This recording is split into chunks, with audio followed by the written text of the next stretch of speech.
임차인의 경매 비용, 박창대 근저당 비용만 지불하면 되는 것 아닌지 의문이 듭니다. 낙찰 잔금은 낙찰된 금액만큼 법원에 납부하는 거예요. 배당은 법원이 알아서 하는 겁니다.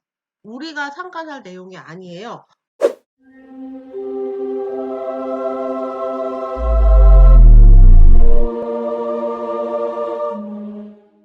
안녕하세요. 반갑습니다. 이번 주 온라인 트레이닝 피드백 시작할게요. 이 영상은 온라인 트레이닝 멤버분들을 위한 피드백 영상입니다. 초보자분들께 도움이 되는 내용이 포함되어 있어서 공개적으로 올리고 있습니다. 첫 번째 물건이요. 이태훈 클라스님 물건이에요. 2019 타경 3477 부천에 있는 빌라예요. 빌라가 3층하고 4층을 같이 쓰고 있나 보네요. 감정가 4억 2천이고요. 1회 유찰에서 최저가 70%인 2억 9,400만 원으로 진행을 하고 있어요. 3층에 304호 그리고 4층 두 개 층을 같이 쓰고 있는 복층 빌라입니다. 3층은 50평이고 4층은 13평. 굉장히 넓네요. 분리 분석해 볼게요. 근저당이 있고요. 그리고 근저당 경매를 근저당권자가 넣었습니다. 근저당권자가 가압류도 넣었고요. 이 집에는 임차인이 없는 권리상으로 깨끗한 물건입니다. 빨간 글씨가 있어요. 경매 신청은 2018년도에 진행이 됐는데 채무자가 집행정지 신청을 했고 법원에서 이것을 받아들여져서 집행정지가 되었다가 1월 달에 다시 경매가 시작이 됐는데요. 1월 달 경매는 또 채권자가 기일 연기 신청을 했죠. 그러니까 이 채권자는요, 뭔가 얘기거리가 좀 있는 사람인가 봐요. 그래서 서로 이걸 경매를 진행을 하느냐 마느냐에 대해서 왈가왈부하다가 결국은 경매가 진행이 되고 있습니다. 관련 사건 내용은요, 아마도 소유자가 집행정지 신청서를 제출하면서 나온 민사소송에 관련된 내용일 거예요. 뭐 상관없습니다. 이미 이 결론으로 경매가 집행이 되고 있는 거니까요. 자, 질문 내용 볼게요. 시세 차익용 물건입니다. 부천역 역세권이고 감정가 대비 저렴합니다. 국민은행 근저당과 경매 비용을 제하면 2억 9,400만 원에 낙찰될 때 낙찰자에게 인수되는 금액이 없다고 판단하였습니다. 낙찰자한테 인수되는 금액은요, 임차인이 있을 때 계산을 하시는 거예요. 소유자가 있으면 낙찰자가 인수를 할 일이 전혀 없습니다. 낙찰자가 인수하는 건 뭐라고요? 선순위 임차인의 보증금이 있을 때만 그래요. 권리상으로 깨끗한 물건이에요. 시세 차익용으로 보시려면 과연 이 물건이 얼마에 매도가 될 건지를 조사하셔야 되겠죠. 그런데 사이즈가 좀 있어요. 그래서 이렇게 대형 물건은 거래가 좀 원활하지 않다는 거 염두에 두세요. 자, 다음 물건이요. 2019 타경 4643 성동구 마장동에 있는 아파트예요. 감정가 7억 100만 원에서 2회 유찰돼서 4억 4,860만 원으로 진행을 하고 있어요. 전용 22평 아파트고요. 5층이네요. 전체 15층 중에 5층 물건입니다. 권리 분석해 볼게요. 말소 기준 권리는 근저당인데요.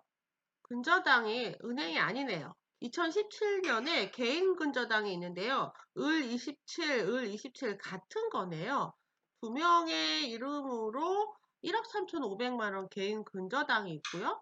그리고 얼마 안 있어서 또 9천만 원의 개인 근저당, 또 가압류, 그리고 압류. 이거는 세무과네요.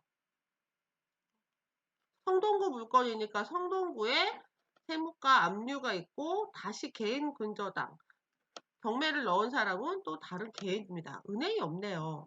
자, 여기에 임차인이 보증금을 알 수 없는 임차인이 미상으로 있습니다. 이 임차인은요, 전입일자가 2013년 8월 22일. 2013년 8월 22일이면 근저당보다 앞선 임차인이고요. 확정일자 없고 배당 요구 없습니다. 대항력 있는 임차인이 보증금을 신고하지 않았습니다. 매각물권 명세서 볼게요. 자, 매각물권 명세서예요. 여기에 있는 임차인 이땡땡 씨는요. 보증금 알 수 없고 임대차 기간 알 수 없고 차임 알 수 없습니다. 확정일자도 알 수 없어요. 왜냐하면 임차인이 자신의 보증금이 얼마입니다. 배당해 주세요라고 배당 요구하지 않았기 때문이죠. 여기에 나와 있는 내용들은 신고한 내용이 아니라 조사관이 현황 조사를 한 내용이에요. 선순위 임차인이 있는데 그 선순위 임차인이 얼마에 살고 있는지 확정일자 받았는지 전혀 알 수 없고 배당 요구하지 않았어요. 어떤 물건이죠? 현황상 이 임차인 진짜 임차인일 가능성이 매우 높아요. 이 물건이 감정가 7억이잖아요. 그런데 고작 1억 3,500만 원을 빌리려고 개인한테 빌렸다는 건 이거는 아마 대부업체 사람들일 거예요. 만약에 이 사람이 진짜 임차인이 아니라 가족이라면 집주인은 분명히 은행권에서 돈을 빌렸을 겁니다. 그렇다면 왜 임차인은 신고를 하지 않았을까요? 이분이 전입일자가 말소 기준 권리보다 빠른 선순위 임차인, 대항력 있는 선순위 임차인이기 때문에 굳이 배당 요구를 하지 않아도 낙찰자한테 대항할 수 있다는 걸 너무 잘 알고 있는 거죠. 그래서 이 물건은 보증 금액을 정확하게 알 수 있다면 그 금액만큼 낮은 금액으로는 입찰할 수 있지만 그렇지 않다면 절대 입찰하면 안 되는 물건입니다. 낙찰자가 임차인의 보증금 전액을 인수해야 하는 아주 위험한 물건입니다. 질문 내역 볼게요. 마장동 역세권의 811세대의 중규모 단지입니다. 임차인의 대항력이 존재합니다. 말소기준 권리 이후로 모든 권리가 소멸된다고 배웠는데 이론대로라면 경매 집행 비용, 임차인의 경매 비용, 박창대 근저당 비용만 지불하면 되는 것 아닌지 의문이 듭니다. 낙찰 잔금은 낙찰된 금액만큼 법원에 납부하는 거예요. 그리고 배당은 법원이 알아서 하는 겁니다. 우리가 상관할 내용이 아니에요. 우리는 낙찰된 금액만큼 잔금 납부하는 거고요. 법원에서는 그에 합당한 금액만큼 배당 금액을 계산을 해서 순서대로 배당을 합니다. 이것은 우리가 상관할 문제가 아니에요. 우리는 낙찰된 금액만큼 잔금 납부를 하면 끝이에요. 배당은 우리가 관여하지 않습니다. 경매를 집행한 문땡땡은 근저당도 가압류도 신청을 안 했는데 경매를 집행할 수 있었던 이유가 무엇일까요? 이 사람 앞에 뭔가 경매를 넣을 만한 사연이 있었을 거예요. 근저당도 없고 가압류도 없이 바로 경매를 넣을 수 있는 사람들이 있습니다. 그런 사람들은 공증문서나 아니면 다른 사건에서 판결을 받은 집행 권한이 있는 사람들이에요. 아마 이 문땡땡도 그럴 만한 법적인 지위가 있었을 거고요. 그래서 경매를 신청을 했을 때 법원에서 받아들여 줬을 겁니다. 임차인의 보증금을 모를 때 전입일자 기준보다 플러스 마이너스 거래 내역을 기준으로 조회해서 추정할 수 있는데요. 보통 계약을 하고 전입신고를 하기 때문에 정확하게 추정하기 어려운 것 같아요. 전입일자 기준을 중심으로 3개월 정도를 조회해서 추정을 할 수 있는 것은 사실이에요. 해당 물건의 층수로 비교하면 어느 정도 유추를 하실 수가 있어요. 정확하게 알기는 어렵지만 미상임차인의 보증금이 어느 정도가 되는지는 확인할 수 있습니다. 빌라 다세대 주택도 마찬가지예요. 실거래가에서 해당 층수 물건들로 같이 비교하시면 되세요. 자, 2019 타경 2953 서대문구 북가자동에 있는 빌라예요. 2억 2천만 원인데 유찰이 돼서 51% 1억 1264만 원을 진행하고 있어요. 보통 이렇게 2차 이상 유찰이 된 물건들은 뭔가 권리상으로 문제가 있다 이렇게 보시면 돼요. 일반적인 물건들은 1회 많아야 2회 이상 유찰되지 않습니다. 어떤 문제가 있는지 볼게요. 전용 18평짜리 빌라고요. 3층, 4층 중에 3층이네요. 네, 말소기준 권리는 근저당입니다. 개인 근저당이죠. 그리고 또 개인이 경매를 넣었어요.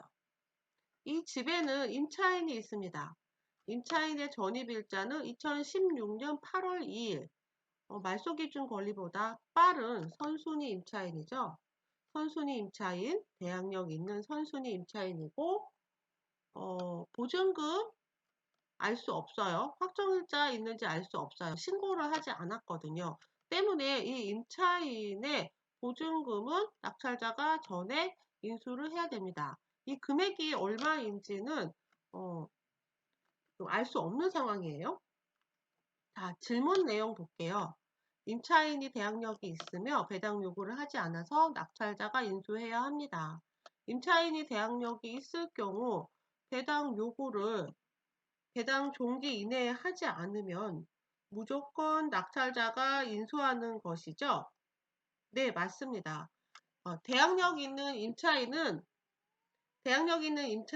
언제나 배당을 받아요. 법원에서 배당을 받을 수도 있고요. 법원에서 배당 받지 못하면 낙찰자가 인수해야 됩니다. 1억 1000에 낙찰할 때 1억 1000에 낙찰한다면 0순위 경매 비용, 1순위 임차인의 보증금, 2순위 하나은행 근저당 2000이 맞는가요? 아니요. 임차인의 보증금은 여기에 배당에 해당이 되지 않습니다. 지금 1억 1000에 낙찰이 되면 경매 비용 이후에 이 근저당권자들이 배당을 받을 거예요. 임차인의 보증금은 잔금에서 배당되지 않고요. 따로 낙찰자가 잔금 납부를 하는 것과 별개로 따로 임차인한테 내어줘야 합니다. 때문에 임차인의 보증금을 알지 못하면 낙찰받기 매우 곤란한 물건이 되고요. 정말 이 물건을 낙찰받고 싶으시다면 입찰 전에 임차인을 만나보시는 게 좋습니다. 임차인이 왜 이렇게 권리신고 안 했는지 의정을 떠볼 수도 있고요. 물론 임차인이 사실대로 말하지 않을 수도 있겠죠. 그런데 사실대로 말하는지 말하지 않는지 어떤 재수처를 취하는지 확실히 알려면 직접 만나보셔야 되겠죠. 물론 뭐 만만치 않아요. 지난 과제는 1주차 과제라서 권리분석을 자세하게 배우기 전이었죠. 자, 요번 과제는 권리분석을 다 배운 이후기 때문에 조금 더 쉬우실 거예요. 태구는 오랫동안 분석하셨다고요, 이태은 클래스님. 아유, 고생 많으셨습니다. 수고하셨고요. 이번 주 과제도 화이팅입니다. 자, 이번에는 키키바님 물건입니다. 2019 타경 58434. 광명시에 있는 이편한 세상 아파트고요. 5층이네요. 감정가 8억 9,900만 원에서 신건으로 진행을 하고 있어요. 자, 전용 30평 아파트고요. 권리 분석 볼게요. 근저당이 있고요. 근저당 질권이라고 있어요. 또 근저당 질권이 하나 더 있죠. 전세권도 하나 설정이 되어 있습니다. 이게 뭘까요? 근저당권자가 있고요. 이 근저당권자에게 돈을 빌려준 질권자가 있고요. 그래서 을 20-5, 을 20-6은 하나이다 라고 보시면 돼요. 9억 4,300 채권 최고액 안에 다 들어있는 내용이에요. 그리고 전세권자도 있는데요. 이 전세권은 500만 원이죠. 대부업체에서 대출을 해주면서 이 집에 다른 전세권 들어오지 말라고 전세권을 설정을 해 놓은 겁니다. 실제 전세 들어가 있는 사람은 없고요. 소유자가 살고 있을 거예요. 질문 내용 볼게요. 864 외 이 필지라고 되어 있는데 무슨 말일까요? 이거요. 이 땅에 대지의 번지수가 필지가 여러 개가 있다는 뜻이에요. 별 상관이 없습니다. 이 아파트는 다 똑같이 나옵니다. 상관없습니다. 그리고 감정가가 8억 9,900만 원인데 현재 시세로는 이보다 평수가 큰 33평형이 8억 8천 하던데요. 시세보다 비싼 감정가인 일까요? 유찰될까요? 부동산의 가격은 여러 가지가 있어요. 이렇게 감정가가 있고요. 또 실제 거래된 실거래가도 있고요. 그리고 부동산에서 내놓은 호가도 있죠. 가격이 다 각각 조금씩 다릅니다. 특히 감정가는 경매를 진행을 하기 위해서 만든 가격이기 때문에 약간 높은 편이 많아요. 약간 시세보다 높게 평가되는 경우가 종종 있습니다. 그래서 보통은 1회 유찰돼서 낙찰이 되는 게 일반적인 모양새인데요. 항상 그렇지는 않아요. 가격 시점이 2019년 10월 7일이었잖아요. 요 시점과 지금의 상태가 비슷하기 때문에 지금 약간 감정가가 높다라고 보는데요. 그런데 감정한 이후에 가격이 많이 오른 아파트 같은 경우에는 감정가에 시세가 반영되지 않을 수도 있습니다. 그래서 감정가는 그냥 참고만 하시면 되세요. 여기 밑에 보시면 감정가 대비 낙찰가율을 보실 때 참고사항이고요. 입찰가를 산정하는데 반드시 기준이 될 수는 없습니다.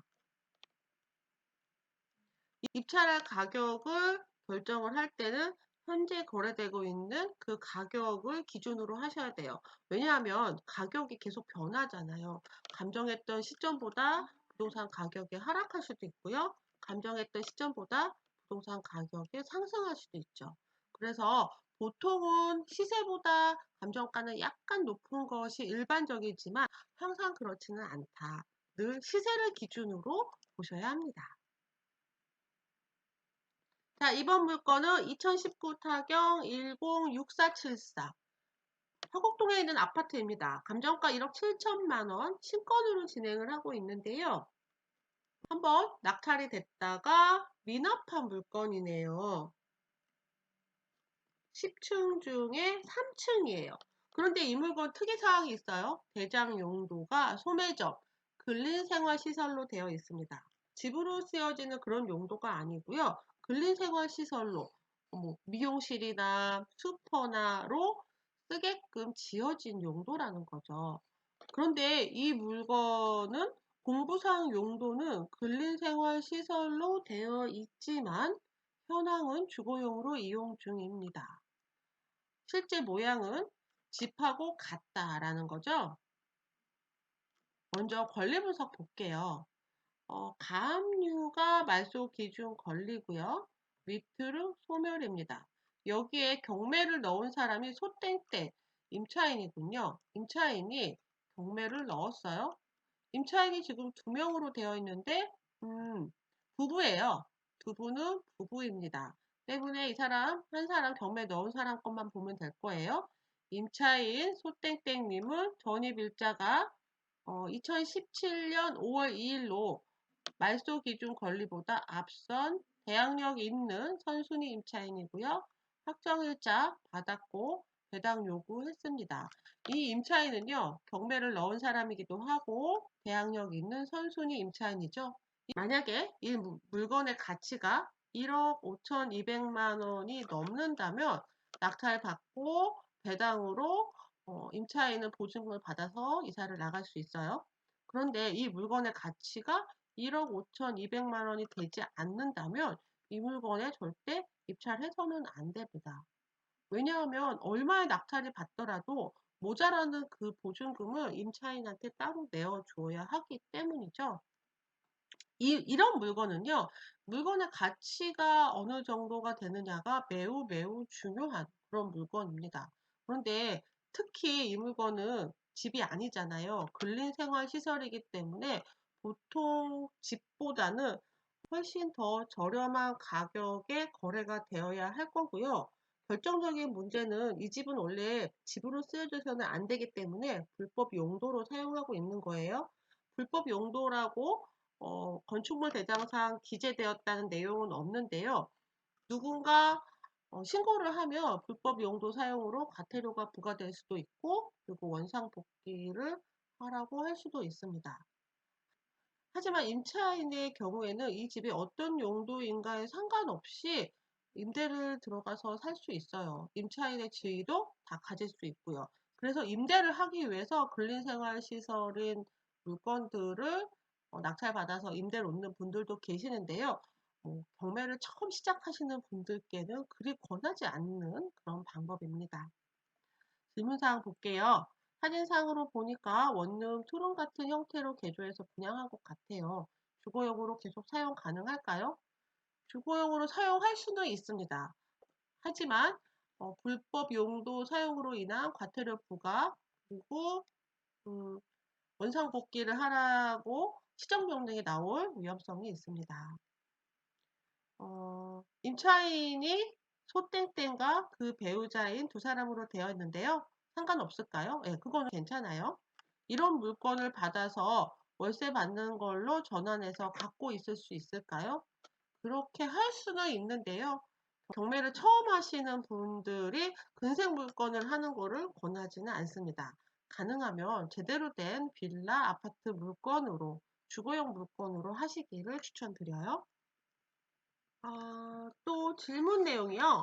스피드 옥션 처음에 서울 지역 아파트를 검색을 하면 쭉 뜨는데요. 중복 사건, 또 관련 사건 이런 내용들이 어떤 의미이고 빨간 글씨로 쓰여져 있어도 위험한 물건은 아닌가요? 네, 안 위험해요. 괜찮아요. 여기 보시면 중복 사건은 채권자가 2명 이상 있다는 얘기고요. 그리고 관련 사건, 이 경매가 진행되기까지 관련된 어떤 사건이 있다는 뜻이에요. 여기서 우리가 피해야 할 것들은 지분 매각. 지분 매각은 전체 물건이 하나의 소유권을 가지는 게 아니라 이 물건을 낙찰을 받으면 다른 공유자랑 같이 지분으로 공유하게 된다는 물건이거든요. 그래서 빨간 글씨를 쓰여져 있는 물건들은 그냥 그렇다라는 걸 강조한다라고만 생각하시면 될 것 같아요. 중복 사건, 관련 사건 별 문제 없습니다. 서울 아파트를 보자니 비싸고 빌라는 가격이 내려갈까 더 무섭고 지방 아파트는 안 팔릴까 봐 겁나네요. 공부하면서 점점 알아갈 수 있겠죠? 맞아요. 서울은 자본이 좀 충분하셔야 들어갈 수 있어요. 대출이 좀 어려우니까 말이죠. 그래서 수도권 중에서 하셔도 좋고요. 지방도 먼 지방이라기보다는 어, 광역시 그리고 대도시 위주로 보시면 괜찮습니다. 과제했던 물건들이 어떻게 낙찰이 되는지 지켜보세요. 이렇게 한 달 정도 계속 물건을 보실 거잖아요. 물건 보는 게 조금 익숙해지실 거예요. 하지만 아무리 그래도 괜찮은 물건을 찾는 건 항상 어렵고요. 공부가 필요합니다. 어렵고 꾸준히 해야 되는 것은 물건의 가치를 판단하는 거죠. 하루아침에 생기지 않아요. 자, 지금처럼 계속 꾸준히 물건 보시면서 점점 좋아지실 거예요. 이번 주도 수고하셨습니다. 온라인 트레이닝 과제 올려주신 순서대로 피드백을 해드리고 있어요. 다음 분은 내일 업로드 드릴게요. 이 영상이 도움이 되셨다면 구독과 좋아요 눌러주세요. 안녕!